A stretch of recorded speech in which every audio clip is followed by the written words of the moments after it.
avant d'arriver en Écosse et peut-être sa famille. Qui est, au fond, Deborah Kayembe? Bah, je suis née à Kinshasa dans les années 75. Récemment, j'ai même fêté mon anniversaire, c'était au 10 avril 75. J'ai passé mon enfance à Kinshasa jusqu'à l'âge de 7 ans. Ensuite, j'ai été vivre avec ma tante à partir de 7 ans jusqu'à l'âge de 13 ans dans le Bas-Congo, dans la ville de Mwanda. Et ensuite, on est retourné à Kinshasa quand mon beau-père a eu un nouveau travail et j'ai passé toute mon enfance, ma vie de jeune fille à Kinshasa. Lorsque j'ai terminé l'université, je suis retournée encore dans le Bas-Congo, au barreau de Matadi, là où j'ai rejoint le barreau de Matadi et pour 2 ans de formation et je suis retournée encore à Kinshasa, là où toute ma vie avait toujours été. Bon, je n'aime pas tellement parler de cet épisode avant de quitter le Royaume-Uni, mais ce que je peux dire, c'est que du moment où je termine mes études du moment où j'arrive à l'université, c'est là que ma vocation pour le droit de l'homme commence. Parce que là, Ok. déjà, la difficulté qu'on a eue, Mobutu était parti, Laurent Désiré Kabila est arrivé au pouvoir et les conditions de la jeune fille commencent à vivre une étape que nous, qui avons grandi au Grand Zaïre, on ne savait pas. Les viols massifs des femmes, l'interdiction de porter les pantalons, la culture d'avoir la femme retournée toujours dans la cuisine et la conjoncture devient tellement sévère que les parents choisissent d'éduquer les garçons que les filles Ah à oui. Kinshasa. Et là, ça devient un peu difficile, mais ce que mes parents ont fait, et quand je vous regarde derrière aujourd'hui, je suis très reconnaissante parce ils n'ont pas abandonné pour mon éducation. Ils ont continué, et j'ai terminé mes études. Tout de suite, après avoir terminé mes études, pendant des années que j'étais déjà à l'université, j'étais activiste des droits de l'homme et j'avais les contacts avec tous les réseaux de droits de l'homme à Kinshasa, les ambassades, le pays, les bureaux de droits de l'homme à Kinshasa. Lorsque je termine ma licence, j'ai fait un stage de 2 ans au bureau de droits de l'homme qui m'ouvre encore des portes, là où je rencontre un avocat très, très talentueux. Et cet avocat me dira, il va falloir que tu continues ton travail de pratiquer le métier d'avocat. Bien que tu es déjà bien établi dans le mouvement des droits de l'homme, n'abandonne pas ton métier d'avocat, continue avec ça. Et je combine ça jusqu'au moment où les Mzé meurent tragiquement. Ouais. Et puis, Joseph Kabila prend le pouvoir et c'est la réconciliation. Tout le monde parle de la réconciliation. On voudrait copier les modèles sud-africains. On va en Afrique du Sud pour les premières négociations, les secondes, le troisième. Je suis parmi les conseillers de la société civile. Et au moment où on termine les 3 négociations, finalement, j'obtiens ce poste de conseiller spécial en charge du bureau de droits de l'homme, du président du bureau de droits de l'homme, et dans laquelle j'ai fait des recommandations pour la mission en Ituri. C'est à mon retour de la mission de l'Ituri que j'ai quitté la République démocratique du Congo parce que les circonstances tout autour de ce qui se disait en ce moment-là, ce n'était pas seulement une bonne chose pour moi. Donc, j'ai dû quitter en ce moment-là et je me suis retrouvée au Royaume-Uni. Lorsque je suis arrivée au Royaume-Uni, disons plutôt que je suis arrivée en Angleterre. Je ne suis pas arrivée tout de suite en Écosse. Je suis arrivée en Angleterre. Et là, Oui. il fallait aller dans un processus de demande d'asile qui a pris 2 ans et dans lequel c'était très difficile de prouver qu'est-ce qui m'était arrivé, qu'est-ce qui s'est passé, parce en plus, je n'avais rien, je ne savais pas comment les choses fonctionnaient au Royaume-Uni en termes de demande d'asile. Donc, il m'a Oui, fallu... simplement, je vous interromps pas simplement pour revenir un peu. Donc, vous avez quitté le Congo en ce moment parce que suite à des menaces à Oui, vos oui, activités. en tant qu'activiste de droits de l'homme, oui, oui, oui. Ah, ok. Absolument. Ça, c'était seulement pour préciser, pour que les personnes puissent savoir que, parce qu'on peut bien confondre, il y a des réfugiés humanitaires qui quittent le Congo pour des... Mais Mhm. vous, c'était suite à des menaces par vos Oui, activités de... politique. Donc, j'étais réfugiée politique. On m'a accordé un statut de réfugié politique. Il y en a Ok. ici qui en donnent des statuts de réfugiés humanitaires et tout ça, mais moi, j'avais un statut de réfugié politique. Donc, c'était ça. Et après ça, les 2 ans passés, j'ai obtenu le droit de résidence au Royaume-Uni. Mais pendant les 2 ans de demande d'asile, c'était quelque chose. C'était se réveiller dans un sommeil. Voir la condition de la femme congolaise comme il est regardé au Royaume-Uni. C'est une femme qui n'a aucune valeur. C'est une femme qui s'est fait violer et c'est une femme dont les parents ne se soucient pas pour son éducation. C'est l'image que les Britanniques ont de la femme congolaise. Mais lorsqu'ils découvrent la jeune fille, la femme que je suis, qui est capable de s'asseoir sur la table et leur confronter, ils disent « Waouh, c'est une Congolaise ça ?» Donc, mon appréciation en tant que femme congolaise, ce n'était pas quand je suis devenue recteur de l'Université d'Édimbourg.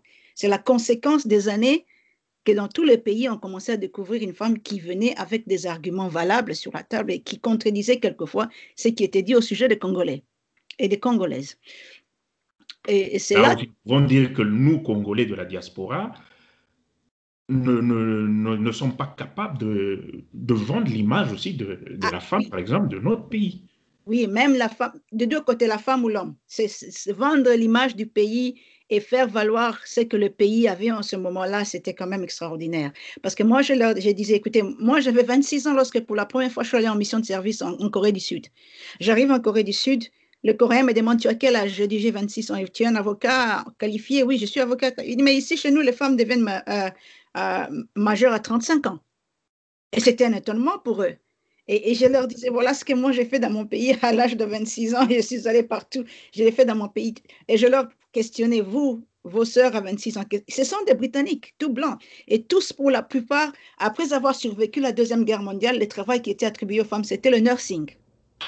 Et comme ils ont ces fantastiques National Health Service, toutes les femmes allaient travailler là-bas, parce que c'était facile. Vous avez très peu de femmes au Royaume-Uni en ce moment-là, même s'il y avait Thatcher, très peu de femmes qui prenaient des positions stratégiques. Très peu. Alors je dis, mais écoutez, nous en 1967, on a une femme ministre.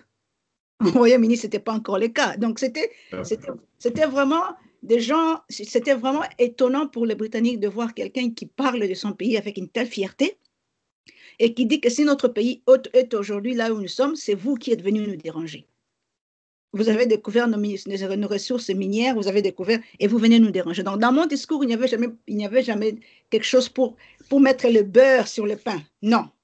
C'était toujours clair et agressif.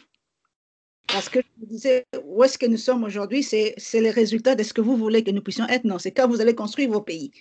Vous allez vivre la vie extraordinaire que vous avez ici. Alors, donc, c'était ça. Et ensuite, je me suis dit, il faudrait que je puisse aider mes compatriotes qui sont dans le système d'immigration et qui ont des difficultés à raconter leur histoire à travers la traduction, l'interprétariat. C'était un travail que j'avais trouvé à faire. C'était pour moi un travail pour trouver un petit peu de dignité dans ma vie, ne pas aller faire des petits travails de rien du tout. Parce que je me disais, une fois qu'ils savent ce que je sais, avec les bagages que j'ai, mon interprétariat, ça fonctionnera. Et j'ai eu une expectation plus grande que ça. Parce que 3 mois après avoir créé la compagnie, je venais de signer un contrat d'interprétariat avec 15 États des États-Unis. Et pour les langues Lingala, Swahili et français. Ok, là, j'ai vu que vous parlez vraiment beaucoup de langues. Là, je peux citer le Kikongo, le Swahili, le Lingala, le français, l'anglais, le portugais, et vous apprenez encore pour le moment le Kiluba 4, le turc et le coréen. Yeah, voilà. Donc c'est là qu'on arrive à ce point-là. Je commence maintenant les États-Unis est séduite par ma capacité de gérer parce que c'était pas seulement interpréter, mais c'était gérer des dossiers des gens qui viennent en République démocratique du Congo, qui ont survécu la guerre. Vous savez, tout l'Est de l'Afrique est couronné par des camps de réfugiés. Des réfugiés qui sont entrés au Congo et qui sont ressortis au Congo. Mais ce que font les Américains, ils les prennent dans le camp de réfugiés avec une résidence permanente aux États-Unis. Mais au moment où ils descendent sur le sol américain, c'est ce qu'on appelle le health screening, c'est-à-dire on est en train de faire des tests pour voir si vous êtes en bonne santé, les tests contre la tuberculose. C'est là que je découvre la situation de la personne congolaise. Une majorité de Congolais n'ont pas été éduqués, les femmes ne sont pas allées à l'école, ne savent ni lire ni écrire. Et je commence à questionner ça dans le forum dans lequel on m'invite. Je me dis, mais qu'est-ce que vous faites? Vous prenez des individus qui ne savent ni lire ni écrire et vous les envoyez à Washington? Vous les envoyez dans un esclavagisme moderne parce qu'ils vont faire la main-d'œuvre et seront là pour soutenir votre économie. Donc, vous continuez à les exploiter. C'est vous qui avez fait la guerre au Congo et c'est même vous qui allez les prendre pour les faire des esclaves chez vous. Donc, ça, et là, j'ai vécu aussi au Canada, c'est pareil. Le Canada a cette politique d'aller prendre des réfugiés. Et j'ai remarqué que plus vous êtes un peu instruit, plus on vous met de côté. Je ne sais pas, ça c'était mon point de vue. Oui. Plus vous questionnez, plus vous êtes un peu discriminé quand vous met de côté que les autres qui sont silencieux, qui acceptent et qui se lancent Voilà, c'est partout, c'est la même politique partout. Voilà pourquoi quelquefois quand je vois mon parcours, je me dis c'est peut-être la main de Dieu qui est dedans pour une destinée que je n'ai pas encore, que je n'ai pas encore atteint. Voilà. Parce que la plupart des personnes qui étaient comme moi, ils se sont résolus de ces terres. Hein. Ils se sont résolus de ne plus continuer. Alors moi, je pense que j'avais aussi cette capacité financière qui était très indépendante. Je ne pouvais plus dépendre de l'argent du gouvernement. J'avais mon argent et ça m'a mis à l'aise dans ce que je faisais. Donc j'avais ce que je pouvais avoir. Alors là, j'avance avec la compagnie et je sais que pour être en mesure d'être avocat encore en Écosse ou en Angleterre, il faut avoir le moyen. Ils ne te donneront jamais l'argent pour te requalifier. Alors, lorsque je fais la demande au barreau de Londres, les barreaux de Londres rejettent sur la base que l'éducation que j'ai eue n'est pas l'équivalent de l'éducation anglaise. Alors, ils ne peuvent pas me prendre. Mais ils disent l'équivalent de votre éducation, c'est en Écosse. C'est là que je suis allée en Écosse. Donc, j'ai quitté l'Angleterre parce que l'Écosse m'avait ouvert une porte. Et je me suis dit, je savais que ça ne serait pas facile. C'était aller dans une ville dont je n'ai aucun membre de famille. Il reste moi-même et mes 2 enfants. Et quand j'arrive là-bas, je ne connais personne. Donc, je recommence à zéro. Et je me souviens de ce voyage. Hein. J'ai dû envoyer mes affaires dans un grand camion et le lendemain matin, j'ai voyagé en voiture avec les enfants. C'est 6 heures de voiture. Et lorsqu'on arrive à la frontière, je descends avec les enfants, on regarde tout autour et il y a le pancarte qui dit « Soyez la bienvenue en Écosse, les pays des braves ». Alors ma petite me demande « Maman, qu'est-ce qu'il est écrit là ?» Je dis « C'est dit, soyez la bienvenue en Écosse, les pays des braves ». Et je lui dis « Moi, je suis parmi les braves. Allons-y. » Alors on est monté, on est arrivé en Écosse. La première année, c'était seulement moi avec la société royale, avec le barreau d'Édimbourg, essayer de se refaire encore, mais je réalise encore qu'il y a un observatoire des réfugiés en Écosse, qui est très différent de ça. Alors, je leur contacte, je dis, moi, je suis réfugiée, je suis arrivée ici il y a quelques jours et je voudrais raconter mon histoire. Et j'ai fait le même trajectoire qu'en Angleterre, je vais même dans le plus petit village. Parlons du Congo, parlons de mon souvenir du Congo, parlons du pays le plus stable d'Afrique pendant 35 ans, à l'époque de Mobutu. Parlons du trouble avec le Minomine. Donc, je leur dis, je leur raconte, et leur dire comment j'ai réussi à aller à l'école, comment mes parents se sont donné des efforts pour m'éduquer. Alors, c'est là que aussi les gens, lorsqu'ils viennent dans ces réunions, ils commencent à m'inviter à d'autres réunions, jusqu'au jour où j'étais invitée à faire un discours au Parlement écossais. Alors, ces jours-là, il y avait tous les grands cerveaux, les grands penseurs, les personnes qui ont le contrôle de l'Écosse, ils étaient là. Et je n'ai pas mâché les mots. J'ai fait un discours qui a expliqué ce que ce pays, l'Écosse, est en train de faire, les erreurs qu'ils sont en train de faire et comment ils doivent ouvrir la porte à l'excellence par la diversité. Donc, c'était ça. Donc, c'est en ce moment-là que, subitement, après cette réunion, je vais recevoir la lettre du Conservatoire congolais pour les lettres. Et c'est là qu'ils vont me dire, oh, Déborah, on voudrait que tu viennes nous voir, parce qu'ici, on a une avenue la plus prestigieuse à Édimbourg. On appelle George Street, c'est au nom du roi George. Et ce n'est pas n'importe qui peut passer sa voiture là. Alors, le jour que je devais y aller, je me suis dit, OK, je vais prendre un taxi officiel qui va me laisser là-bas. Et j'entre dans ce building-là, je vois, c'est majestueux. C'est la royauté, hein? C'est majestueux. Vous avez les photos, des portraits géants des hommes blancs qui portent des tuniques que je n'ai jamais vues. Et ça retourne jusqu'à 176 ans. Hein? L'histoire de l'Écosse, les grands rois, Oui, et puis les grands penseurs du monde, les gens qui ont changé le monde, les Écossais qui ont quitté l'Écosse pendant la persécution des Anglais, qui sont allés aux États-Unis, qui ont développé la médecine, des noms énormes. Et je suis là, je les regarde tout autour. Je dis, je dois faire partie de cette organisation maintenant. Et les Écossais qui sont même les pères de la distillerie aux États-Unis. Voilà, voilà. Les Écossais construisent les États-Unis. Les Écossais sont les Ku Klux Klan. Les Ku Klux Klan, c'est les États-Unis. Donc, vous devez comprendre tout ça. Et là, je suis là, je me dis, mais qu'est-ce que je fais ici? La prochaine fois qu'il y aura une personne noire dans ces portraits ici, ça sera dans 100 ans. Ah, wow. Là, c'était 2016. Alors, quelqu'un me trouve là, il dit, oh, Madame Kanimbe, vous ne pouvez pas être ici, votre réunion, c'est là-bas. Je dis, OK, allez-y, j'étais perdue, c'était trop grand. Mais j'étais marquée par ce portrait. Je me suis dit, je suis une petite étincelle dans ce portrait géant.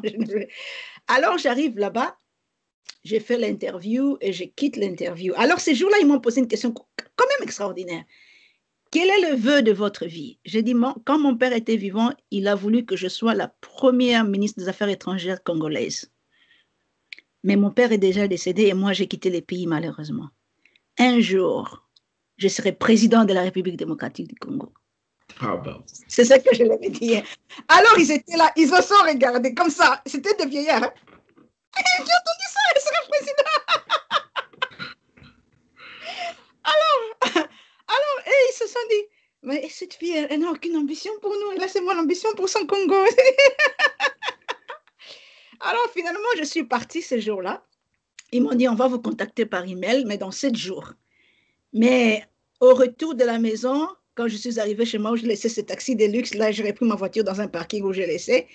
Je vois un email qui me confirme que je viens d'être admise et je deviens donc la première africaine à joindre la Société royale d'Édimbourg. Alors là, le fardeau pour moi, il est énorme. Et eux, ils ne savent rien du Congo. C'est la Société royale d'Édimbourg. Et au fait, simplement pour nos auditrices, c'est quoi au fond la Société royale d'Édimbourg? La Société royale d'Édimbourg, c'est l'Académie nationale d'Édimbourg. C'est l'Académie nationale écossaise. C'est l'Université nationale écossaise. Il ne prend pas des étudiants, mais il prend les cerveaux les plus brillants au monde. Il les appelle les personnes qui ont marqué l'histoire dans leurs activités, dans tous les domaines de la vie. Alors, il y a dans cette structure, vous avez des commissions de travail.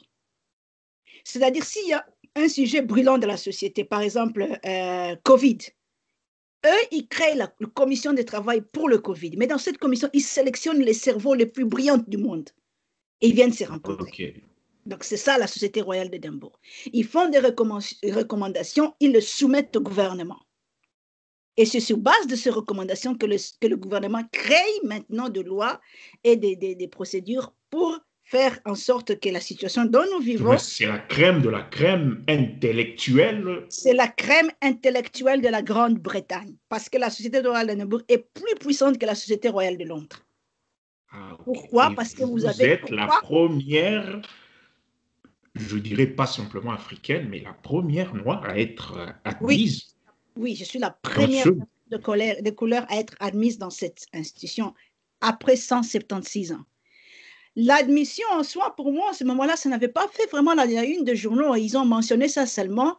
Pour eux, ils ont mentionné que désormais, et j'ai compris parce que pour la Société royale d'Édimbourg, pour faire votre marque, c'est les tableaux. Ce n'est pas que vous vous asseyez, parce que vous pouvez vous asseoir dans une commission qui prend 6 semaines et ça disparaît et vous êtes parti. Ah ben oui. Alors vous êtes là lorsque vous êtes dans les tableaux, ces tableaux extraordinaires-là, et où il y a votre portrait. Alors c'est là que j'avais commencé à comprendre, mais ils ne m'ont pas laissé tranquille. Kiki, j'ai travaillé jour et nuit.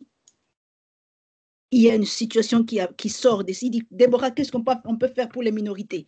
Les minorités, nous, les Noirs et tout. Qu'est-ce qu'on peut faire pour les minorités? Déborah, qu'est-ce qu'on peut faire pour ceci? Déborah, qu'est-ce qu'on peut faire pour... Je me souviens, il y a des jours, je me disais, oh, aujourd'hui, je ne vais plus y aller. Et puis quelque chose, mets-toi debout, vas-y. Parce qu'il y en avait tellement de demandes pour le travail. Et c'était toujours très bien coté. Jusqu'en 2019, au mois de janvier, lorsque je vais recevoir un coup de fil, ils disent la Société royale d'Édimbourg va maintenant peindre 7 nouveaux portraits pour célébrer l'intelligence de ceux qui ont été avec nous ici depuis les derniers 50 ans. Parce que les derniers tableaux, c'était il y a 50 ans, presque un demi-siècle. Et pour cela, Déborah, on t'informe que tu seras parmi les personnes à être dans le portrait. Ces portraits qui vous ont impressionné à votre arrivée. Et pour lesquels je me suis dit, il fallait 100 ans pour qu'il y ait une personne noire. Donc les 100 ans se sont réalisés en quelques années. En 3 ans, oui, c'était un peu ça. Et quelle était votre sensation contre la sensation en vous de sentir que vous aussi, vous devriez faire partie de cette histoire écossaise? Je n'ai pas eu peur, mais j'ai dit une chose. Je mérite ces portraits. Parce que ce que j'ai fait en 3 ans, je ne sais pas si quelqu'un d'autre, ou blanc, ou de l'autre, pouvait faire avec cette institution. Pendant ces 3 ans, le prince, le futur roi d'Angleterre, est venu à Édimbourg pour voir les travaux qui s'est passés. Pendant ces 3 ans, le roi du Jordanie est venu voir ce qui s'est passé. L'institution est sortie d'un sommeil à un mouvement de réveil. Et je pense que c'est ça qui a coûté mon portrait. Alors, je me souviens, quelqu'un est venu pour le portrait, le jour qu'on avait, présenté les portraits, il a dit, Déborah, il va falloir que tu vives, parce que tu vives pour témoigner la puissance de ce portrait. Parce qu'ils ont dit que le portrait était puissant. Et puis quand tu vois l'image, quand tu vois la conception, c'est puissant. Il va falloir que tu vives cette puissance-là. Alors, pour moi, c'était, il devait seulement faire un portrait normal, il va faire un portrait puissant, maintenant je dois travailler encore pour ce portrait. Et c'était un peu ça. Jusqu'à ce qu'on a eu le confinement, parce que déjà au moment où on devait entrer en confinement pour le Covid, l'institution avait été nominée pour des prix intellectuels à cause du travail que je produisais. Et pour eux, c'était déjà une bonne chose. Et pour eux, c'était, OK, maintenant que tu vas terminer la partie inférieure, parce que quand tu as 45 ans et plus, tu es fellow. Mais quand tu n'as pas 45 ans, tu es moins, tu es encore membre de l'Académie des juniors. Donc, je suis encore membre de l'Académie junior. Bien qu'étant membre de l'Académie junior, je passe tout mon temps avec les seniors. Ah, OK. C'était ça le problème. Chose qui est vraiment de l'honneur pour vous. Oui, de l'honneur, mais beaucoup de travail. Je dois dire quand même beaucoup de travail. Je n'ai jamais été... Quelqu'un m'a dit, Déborah, ils sont en train de prendre même les petits jus qui t'appartiennent. Ils prennent tout, ils prennent tout. Mais c'est là, lorsqu'on m'a dit que le portrait serait mis, je sentis l'équivalent de souffrance et l'équivalent du travail que j'ai fait parce que je sais que pour des générations entières, ça sera un grand témoignage, ce portrait-là. Et lorsque le portrait a été publié, les gens commençaient à venir de partout du monde, de l'Afrique du Sud, de la Zambie, partout dans le monde. Ils venaient voir les portraits. Ils viennent uniquement pour voir les portraits parce que c'était une grande première. Cette institution n'a jamais eu des portraits d'une personne de couleur, donc c'était une grande première. Lorsqu'on a eu maintenant la mort de George Floyd, la mort de George Floyd, ce n'est pas un élément séparé. La mort de George Floyd, je crois que c'est le mode de vie américain qui avait été dévoilé en public pour la première fois et qui est passé live et tout le monde a vu comment ça s'est passé. Je pense qu'il y a des gens qui sont morts atrocement, pire que George Floyd, vous savez. Et ça, je crois que ça réveillait la conscience de l'être humain. Moi, j'étais à la maison, j'ai cru même que j'avais un problème du Covid, j'étais en isolement. Pendant que tout le monde était dehors en train de protester, moi, j'étais en isolement. Je ne voulais pas sortir. Au moment où j'ai l'opportunité de sortir, c'est là que je trouve que ma voiture avait été emmaillée de clous par des racistes. C'était la guerre noire et blanc. Et à la question que vous avez posée, est-ce que le racisme a diminué ou ça s'est empiré? En Écosse, le racisme s'est empiré. Et c'est là à cause de quelqu'un comme Donald Trump, qui a une mère écossaise et qui est un Américain audacieux. Et même sans manière, je dois le dire, ce monsieur. Il n'a aucune manière. Il n'a aucun respect.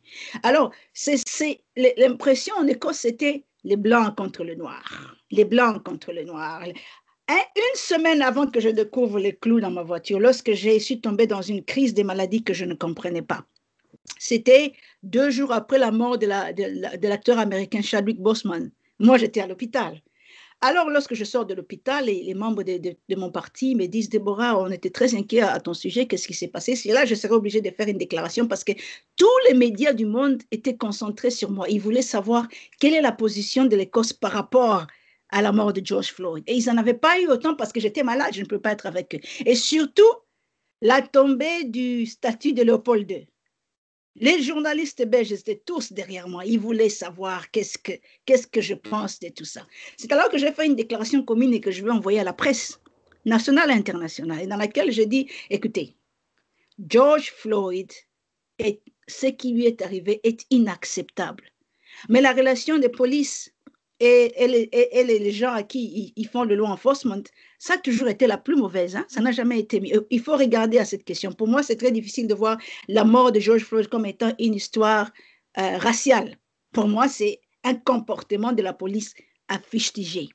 Parce qu'il y a beaucoup de victimes de la police en ce point-là. Et à la fin, je vois un message, je dis, il n'y a pas un combat noir et blanc. Il y a seulement nous dans notre société, On a survécu l'esclavage, on a survécu Jim Crow, on a survécu la Deuxième Guerre mondiale, on pourra encore vivre ensemble l'un de l'autre. Il faut arrêter les divisions, il faut avoir une tolérance de chacun et un dialogue pour être en paix. Bien que j'envoie ces messages à tous les médias, ma voiture est emmaillée par les racistes. C'est là que j'ai vraiment frappé le poing sur la table. Je n'ai pas mâché les mots. Je leur ai dit, si vous voulez me faire la guerre, je vais vous donner la guerre de votre vie, une guerre que vous n'avez jamais vue. Et je vais vous faire marcher partout dans le monde parce que moi, je ne me fatigue pas de me battre. C'est comme je vous dis, c'est ce que moi j'ai dit en anglais. Et tous les journaux ont présenté ça. Deborah Kayembedi, elle est prête à vous faire la guerre. Elle va vous donner la guerre de votre vie. Et c'est là que le nouveau mouvement de Freedom Walk a commencé. Ce mouvement a séduit beaucoup de personnes à travers le monde. J'ai reçu des messages du Pérou, du Guatemala, du Brésil, partout dans le monde, pour soutenir le mouvement à la marche de la liberté. Et là, j'aimerais, suite à l'assassinat, parce que moi j'appelle ça assassinat de George Floyd, j'aimerais continuer à vous poser une question sur cet argument. Vous qui avez vécu ce racisme, du moins, on vous a mis des clous, on vous a traité de tout ce qu'on peut. Quel conseil donnerez-vous aux personnes qui subissent ces actes de racisme, de discrimination en Occident? La première des choses, il ne faut pas rester calme, il ne faut pas se taire. En tout cas, il ne faut pas se taire. Je pense que pendant plusieurs années, ces gens-là qui commettent ces genres d'exactions, ils se sont habitués parce qu'ils ont réussi à imposer une sorte de peur aux victimes. Alors, les gens ne parlent plus, les gens se taisent. Ah, ça a toujours été comme ça, ils vont se fatiguer, ils vont partir. Non, non, non, non, il ne faut pas faire ça. Il faut dénoncer l'exact. Et je sais que les polices partout dans le monde, ça ne fonctionne pas par rapport à cette manière, Mais si vous pouvez porter plainte auprès de la police et espérer avoir une justice, faites-le. Faites-le. N'abandonnez pas. Faites-le. Parce que sincèrement, même moi-même, j'ai eu cet élément-là. Pendant plusieurs années, il y avait des petits incidents racistes qui s'accrochaient à moi. Jusqu'à ce que cet grand incident est arrivé qui a fait un choc et le chef de la police est venu me voir pour me parler. J'ai commencé à lui raconter tout ce qui s'est passé pendant les 6 ans. Il m'a dit, mais Deborah, quand tout cela s'est passé, si tu étais venu nous voir en ce moment-là, aujourd'hui, on sera en mesure d'identifier qui t'a fait ça. Donc, quelque part, les personnes qui sont victimes de racisme, la première des choses, il faut dénoncer ça. 1. 2. N'ayez pas peur de prendre position. Troisièmement, soyez tolérants, obtenez le dialogue avec ceux-là qui sont en train de vous persécuter. Nous avons un grand exemple pour ça, et ça, c'est Nelson Mandela. Vous savez, cet homme qui a passé 27 ans en prison, mais pendant tous ses mandats, il n'a jamais mis personne en prison. Vous comprenez ça? Et ça, ce sont des exercices qu'il faudrait que nous apprenions à faire dans notre vie. Pas avoir peur, agir, dialogue, tolérance. Ça, c'est ma réponse à ça. Ok, simplement sur la suite du moins pas plus du racisme, mais retournons un peu au Congo sur, je ne sais pas, ça c'est mon point de vue, sur cette sensation de tribalisme qui est en train je ne sais pas, de grandir en RDC, où tout le monde veut identifier toute personne et toute chose simplement sur la base des origines ethniques, des origines géographiques, chose que sous Mobutu, sincèrement, nous n'avons pas vécu, nous qui avons vécu sous Mobutu. Quel serait votre point de vue sur ce... Parce que, disons-le, ne nous cachons pas, il y a une montée où toute personne, vous êtes vraiment l'exemple, seulement le fait de votre nom, vous avez été identifié quelque part, donc vous êtes fier d'être congolaise, vous êtes fier d'être africaine, car en vous, il y a des pays africains. Quel est votre point de vue sur ça, en RDC? Vous savez, ça fait très mal lorsque vous avez vécu dans un pays pendant 35 ans. Il n'y avait pas de Luba, il n'y avait pas de Swahili, il y avait seulement des Aïrois. Et c'était fantastique, et c'était très, très beau. Moi, je ne tolère pas le racisme, au même titre que je ne tolère pas le tribalisme. Je n'accepte pas ça.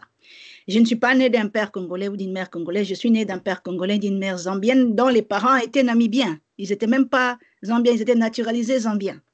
Vous savez, donc moi j'ai des origines vraiment très très profondes et très très élargies en Afrique et je ne peux pas tolérer ces gens. Si aujourd'hui on identifie quelqu'un avec son ethnie à travers son nom, c'est que ces personnes ne sont pas éduquées. Ils n'ont pas une éducation. Parce qu'aujourd'hui, vous avez des enfants qui naissent avec des noms anglais, comme mes enfants. Mon fils s'appelle Ian Fortune. Vous les regardez, il est noir. Comment est-ce que vous allez l'identifier? Vous allez le dire qu'il est parce que je suis Kayembe. Il n'est pas Kayembe, il est seulement Ian Fortune. Alors, il est qui? On ne va pas l'attribuer un titre congolais parce qu'il est né d'une personne. C'est de la stupidité.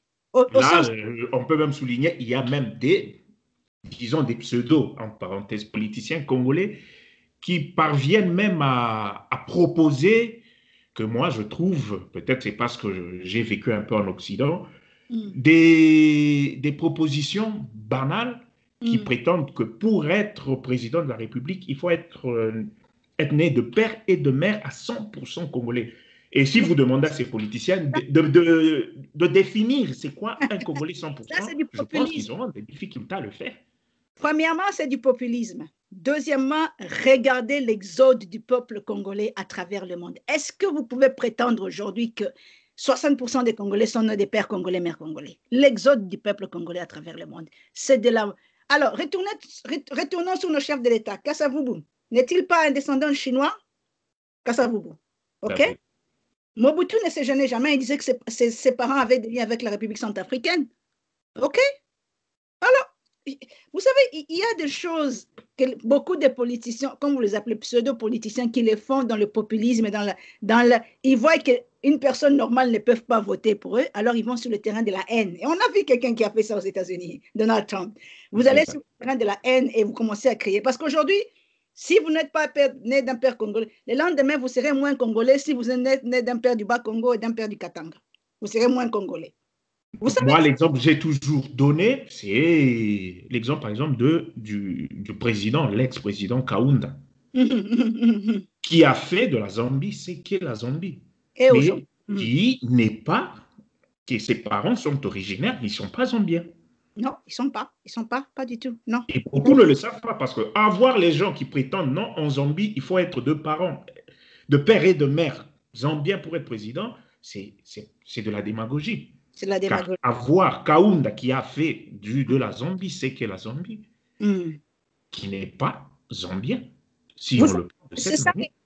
Vous définissez ces politiciens par rapport à ce qu'ils sont en train de dire.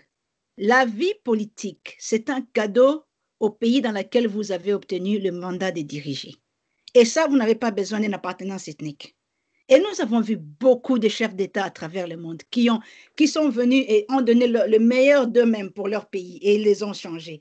Comme je l'ai dit, ça c'est du populisme, un populisme très dangereux, vous savez, très très dangereux. Parce que nous devons dénoncer parce que le silence est complicité.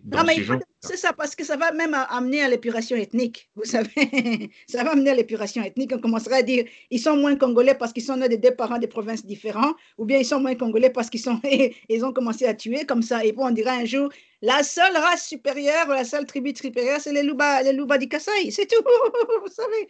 Mais je pense que cette histoire, c'est le chef de l'État qui doit se mettre debout par rapport à ça. Et ça, je le dis, c'est son apanage, c'est son mandat. Il doit arrêter cette histoire. En venant publiquement, ne faites pas ceci, arrêtez ça tout de suite. Ok? Mobutu a fait ça toute sa vie. Vous savez ce que Mobutu a fait? Il a pris les parents de l'Est et vous a envoyés à l'Ouest. Et vos enfants, moi j'ai appris le Kikongo, ce n'était même pas ma langue. C'est Mobutu qui nous partageait pour mettre fin au tribalisme. Et il a réussi ça. Ah, je pense qu'il va falloir que les gens aussi comprennent. Hein. Vous savez, il faut voir la personne qui amène ce genre de discours, qu'est-ce qu'il a construit lui-même dans sa propre vie. Il faut juger les politiciens comme ça. Et ensuite voir qu'est-ce qui est derrière ça. Mais moi, je dénonce ça avec la dernière énergie. Un peuple congolais, c'est un peuple riche en diversité, c'est un peuple riche en mentalité, c'est un peuple riche en culture. C'est le peuple le plus hospitalier au monde. Et personne n'a le droit de prendre ça loin de nous. Personne. C'est des bonnes paroles et des paroles à encourager. Et restons seulement en RDC. Je ne sais pas si vous avez suivi dernièrement, il y a eu la publication de notre gouvernement tant attendu, qui a fait presque 2 mois. Et la chose de ma part, il y a eu une sorte de révolution où on a 27% des femmes dans le Mm, gouvernement. C'est la première mm, fois. mm, Qu'est-ce que mm, vous mm. pouvez dire? C'est une évolution, il y a encore à faire, et où il suffit seulement d'avoir la quantité, ou il faut se baser sur la qualité aussi des femmes. Car ces femmes aussi doivent aussi prouver Ah, ah, ah, ah. leur qualité en tant que dirigeantes. Ou c'est D'accord. la quantité qui nous suffit. 27%, ça suffit. Nous avons évolué, selon Non, vous. mais je pense que le Congo a pris beaucoup de retard par rapport à la question de la femme. Et elle a pris beaucoup de retard par rapport à la représentation au niveau du pouvoir public.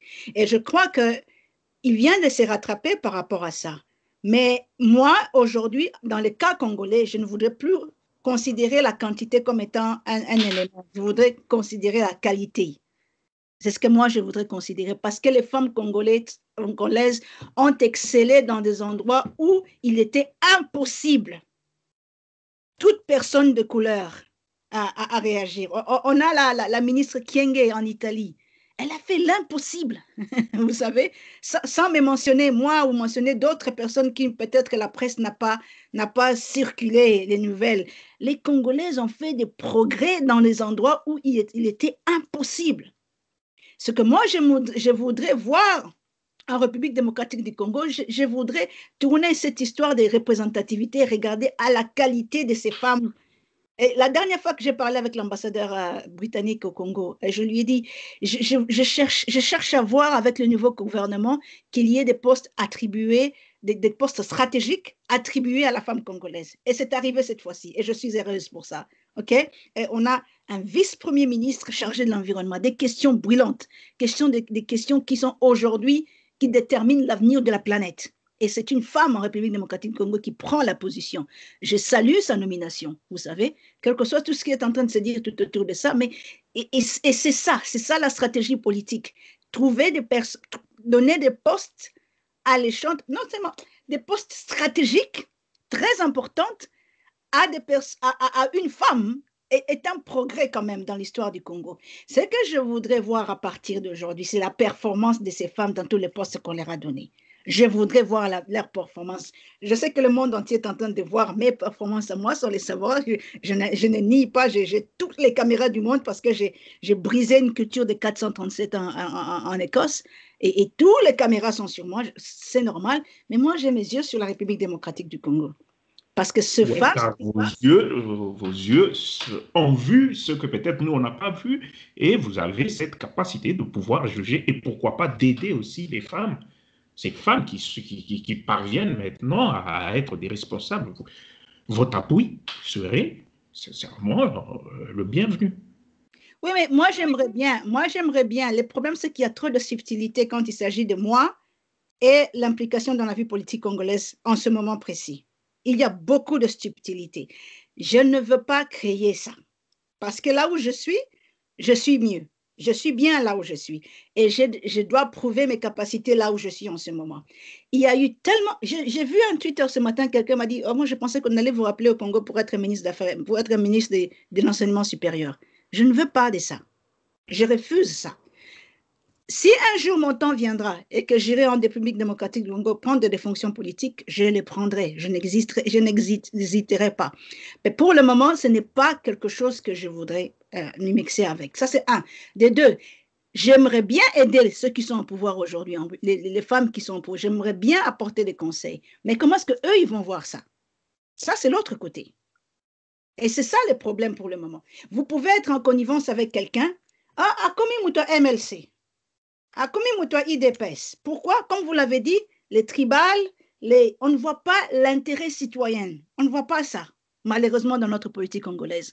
On n'a pas encore cette éducation citoyenne qu'on fait les choses pour l'intérêt du pays.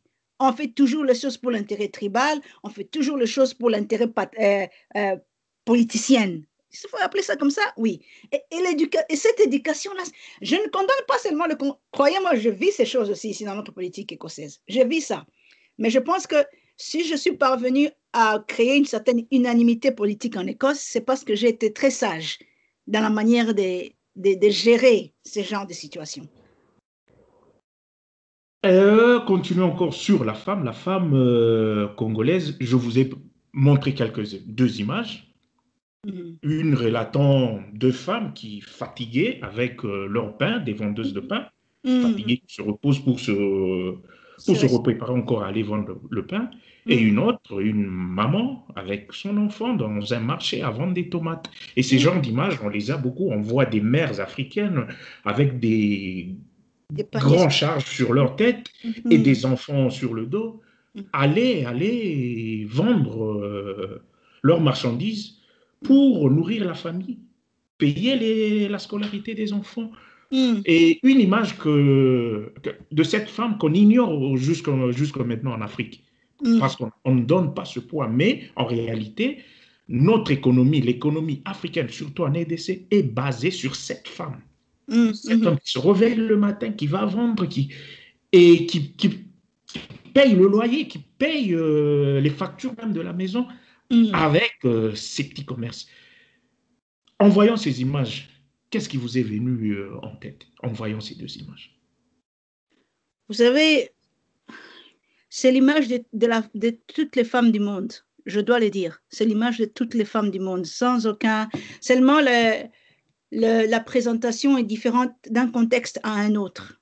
Croyez-moi, même ici au Royaume-Uni, les femmes traversent des moments très, très difficiles hein, pour essayer d'élever leurs enfants dans leur contexte. Vous voyez une femme, la première fois que j'avais une femme blanche fatiguée parce qu'elle a tellement donné dans son business qu'elle était fatiguée. Elle était debout, elle a fermé les yeux. Et j'ai compris que nous avons, selon nos cultures, notre différente manière de réagir à nos souffrances, notre différente manière d'explorer nos souffrances et notre différente manière d'exprimer nos souffrances. La femme congolaise a prouvé dans la société congolaise qu'elle est capable de l'impossible. Mais malheureusement, le Congo a un système qui ne protège pas ses populations. Et ça, c'est tous confondu, hommes ou femmes. Ce que le peuple congolais a besoin de lui, c'est un système qui protège son peuple, qui prend soin de son peuple dans la fierté et dans la dignité. Pourquoi est-ce que ces mamans étaient forcées de dormir sur le sol? Est-ce que le gouvernement ne pouvait pas organiser un endroit, un pavillon bien organisé où la maman pourrait mettre ses pains et à côté, il y a une petite chambrette pour laquelle elle se repose. Lorsque l'autre vient prendre les relais, elle continue son travail en dignité. Ça, c'est la culture. Apprenez au peuple de gagner leur vie en dignité. Et ça, c'est la leçon que j'ai retenue au Royaume-Uni. Vous savez, au Royaume-Uni, nous avons tous des maisons identiques. Tu sauras qu'une personne est pauvre lorsque tu entres dans la maison de cette personne. Mais lorsque tu vois dehors, les maisons sont tous identiques. Tu ne sais pas dire, vous pouvez avoir un ministre qui habite dans cette fenêtre et quelqu'un qui travaille à la poste dans l'autre porte. Tu détermines seulement que cette personne est ministre lorsque tu entres dans sa maison. Nous devons parvenir à créer ces standards de vie humaine et de dignité dans nos familles, dans notre Congo en général. Les femmes congolaises ont atteint un niveau d'endurance que je n'ai jamais vu partout ailleurs dans le monde. Croyez-moi. Elles travaillent dur, elles n'ont pas la chance d'avoir une très bonne éducation, mais avec le peu d'éducation qu'elles ont, elles font des miracles. Elles perdent leurs enfants à jeune âge, elles perdent leur mari à jeune âge, elles doivent survenir aux besoins. Elles sont le soutien de l'économie congolaise. Est-ce que nos leaders politiques ont conscience de ça? C'est là le problème. Nos leaders politiques ne comprennent pas ce que la personne extraordinaire de la femme congolaise amène dans la société congolaise. Commençons seulement par ça. Et un peu de dignité à ces femmes qui travaillent aussi durement. Et vous allez voir comment les choses vont changer. Et dans cette même logique, est-ce que Deborah Kayembe a-t-elle des projets, pas politiques, des projets peut-être dans l'éducation, dans le social, des projets futurs en RDC? Directement en RDC en ce moment, pas encore. Mais j'ai En des projets. Afrique, peut-être? Oui, j'ai des projets panafricains qui vont bientôt commencer d'ici la fin de ce mois. Il y aura la nouvelle qui sera annoncée. Le comité, hier, j'ai donné mon accord à joindre un comité qui va créer l'Institut panafricain Patrice Lumumba. Et je crois à la fin de cette semaine, on va publier la liste des membres du comité. Et ça, c'est la première des choses que je voudrais faire pour le Congo, mais en dehors de la RDC. Ça, c'est la première des choses. Et deuxièmement, c'est le projet d'éducation et d'identification des organisations qui travaillent dans le domaine de l'éducation en général et de la jeune fille en général en République démocratique du Congo, mais pour le soutien ici auprès de la Société royale d'Édimbourg. Parce que je dirige une commission appelée la commission, le groupe de travail pour l'Afrique. Le groupe de travail pour l'Afrique, c'est la main de l'Écosse sur le continent africain. Il identifie des partenaires à travers l'Afrique avec lesquels ils peuvent échanger sur des questions scientifiques et sur des questions de développement social. Et c'est là que je vais m'investir un peu plus au courant de cette année et l'année prochaine pour identifier des organisations en République démocratique du Congo qui vont travailler avec nous à l'intérieur ou à l'extérieur du Congo. Et j'ai commencé déjà à identifier certains d'entre eux. Donc, pour le moment, pour moi, c'est travailler sur l'individu et l'individu lui-même va mettre son impact dans sa communauté. Donc, je vois l'individu et la communauté. Je ne vois pas l'espace politique.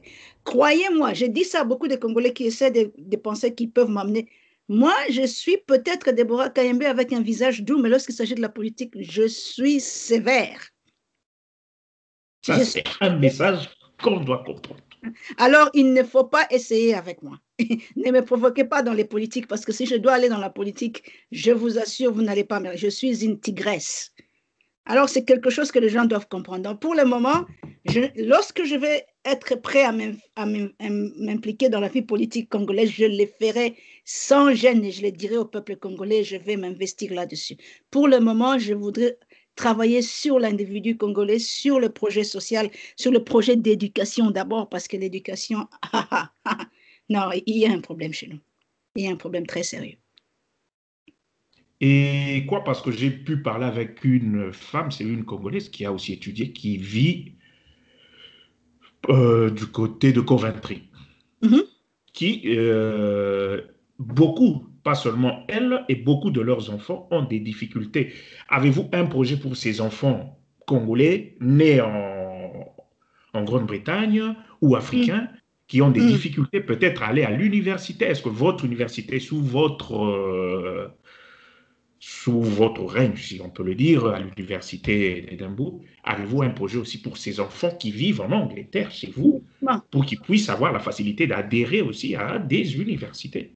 Il y en a, depuis mon élection, je crois que j'ai eu à peu près 45 emails des étudiants des Congolais de partout dans le monde qui veulent venir à l'université d'Édimbourg. Et j'ai déjà eu une réunion avec le vice-principal chargé des étudiants à ces sujets.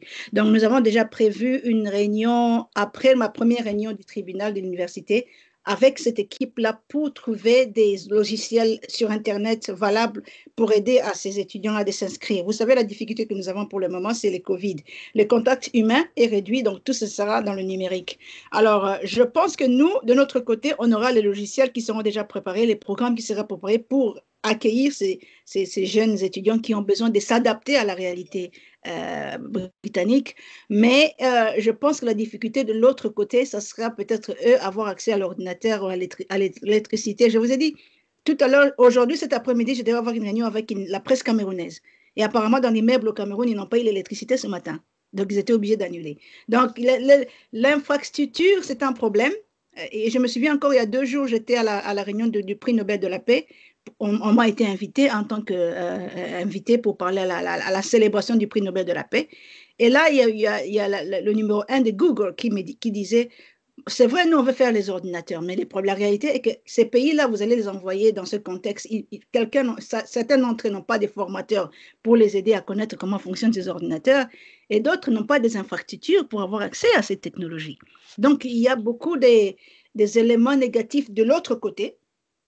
Et c'est ça aussi pour lesquels je voudrais envoyer ces messages à travers toi, c'est que vraiment, les Congolais doivent comprendre qu'il y a la volonté, vraiment une grande volonté d'avoir des Congolais venir à l'université d'Édimbourg à partir de septembre, pas maintenant, à partir de septembre.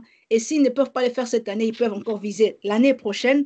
Mais faites exactement ce que lorsque vous allez dans le site de l'université, il y a un site qu'on appelle www.2e.ec.uk/global.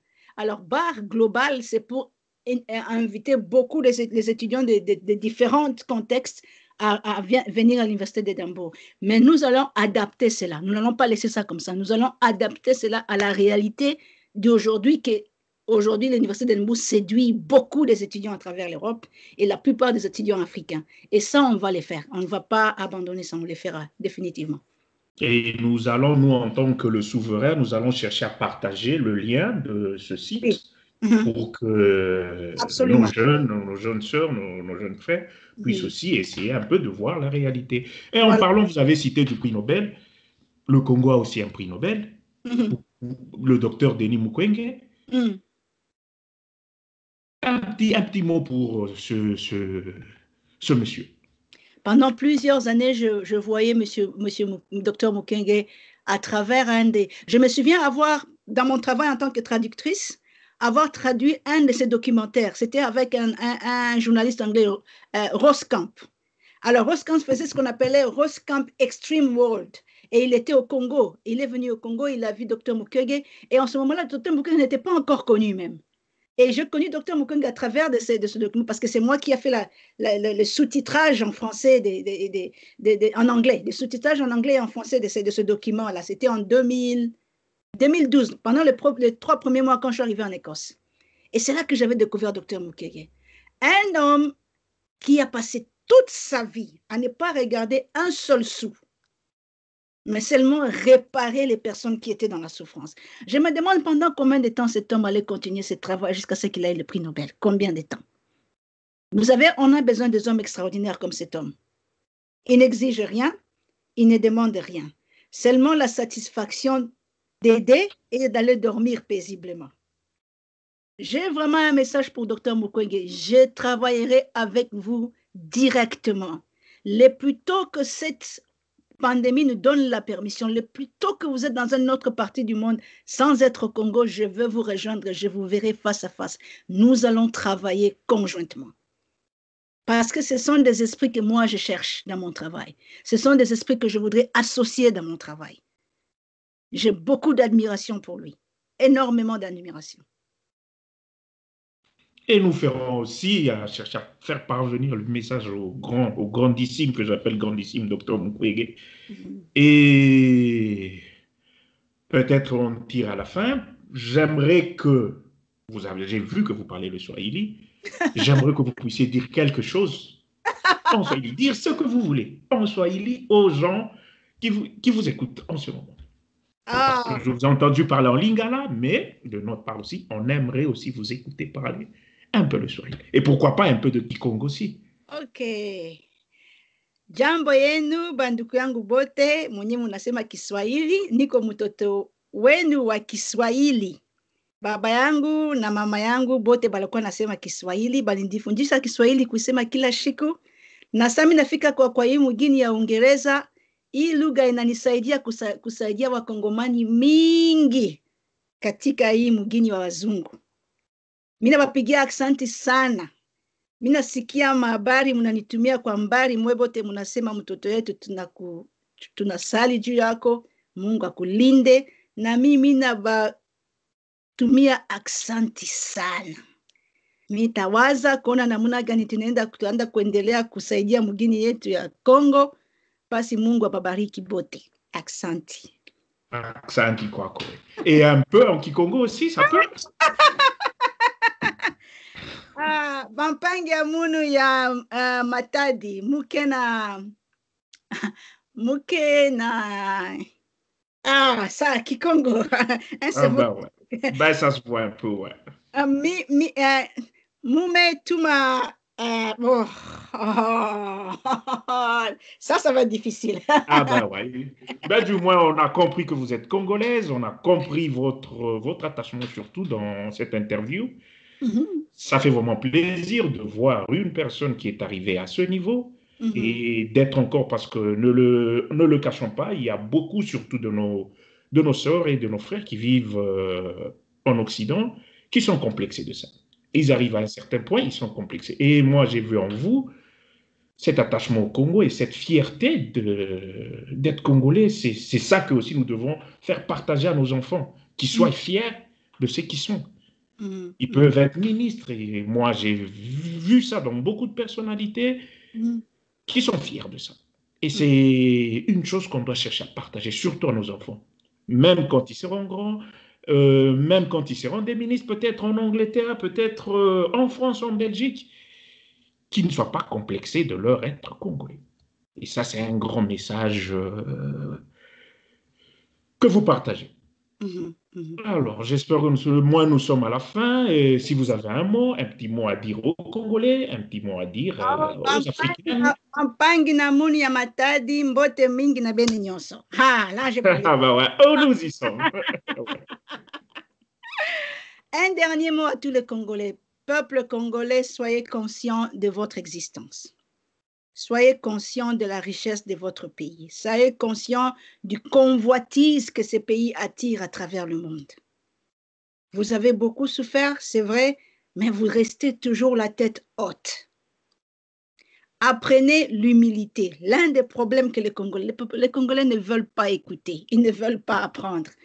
Apprenez l'humilité, apprenez à écouter les autres, apprenez à prendre auprès des autres. L'une des grandes exercices que moi j'ai fait quand je suis venue au Royaume-Uni, j'ai appris tous les jours. J'étais assise et les gens m'ont appris des choses que je ne connaissais pas. Prenez le temps de lire. Lisez n'importe quoi. Un livre, lisez. C'est une sorte d'éducation. Et pardonnez. Il y a beaucoup des atrocités qui se sont passées au Congo. En tout cas, il n'y a pas une source qui vous libère que le pardon. Pardonnez. Soyez heureux. Et si un jour, dans les livres de souvenirs, il est écrit que je reviendrai au Congo pour être chef de l'État, croyez-moi, je ne refuserai pas. Je prendrai le poste avec honneur. Je crois que beaucoup de gens entendaient cette phrase de sortir de ma bouche. Alors, toi, tu as l'exclusivité. Surtout de ma part. Surtout de ma part. Donc, si c'est dans le livre de Dieu, dans le livre des souvenirs de l'Éternel, le Dieu des armées, je prendrai la fonction avec honneur. Mais pour le moment, je suis encore dans le chemin du travail et j'ai encore beaucoup de travail. Par rapport, mon fardeau n'est pas seulement le fardeau du Congo, maintenant c'est le fardeau de l'Afrique, c'est le fardeau de la dignité de la race humaine. Et c'est énorme, ça va au-delà du Congo, c'est énorme. On va suivre le chemin, on va suivre le parchemin que l'Éternel de Dieu a tracé et on va arriver jusqu'au bout par sa grâce. Merci. Alléluia. Quoi dire que de vous remercier? Nous, de la rédaction du Souverain CD, nous vous remercions de l'opportunité que vous nous avez donnée. Et j'espère que c'est la première fois et j'espère que ce n'est pas la dernière fois. Car il y a beaucoup d'arguments, il y a beaucoup de choses encore à faire. Et vous êtes là et nous sommes là pour vous. Et merci pour votre opportunité et merci pour votre personnalité. J'espère que bientôt nous aurons à discuter aussi, à parler sur d'autres et à développer d'autres arguments avec Madame Deborah Kayumbi. Merci beaucoup. Merci. Alors, qu'est-ce qu'on fait? On arrête le recording, c'est ça? Et puis? Ouais,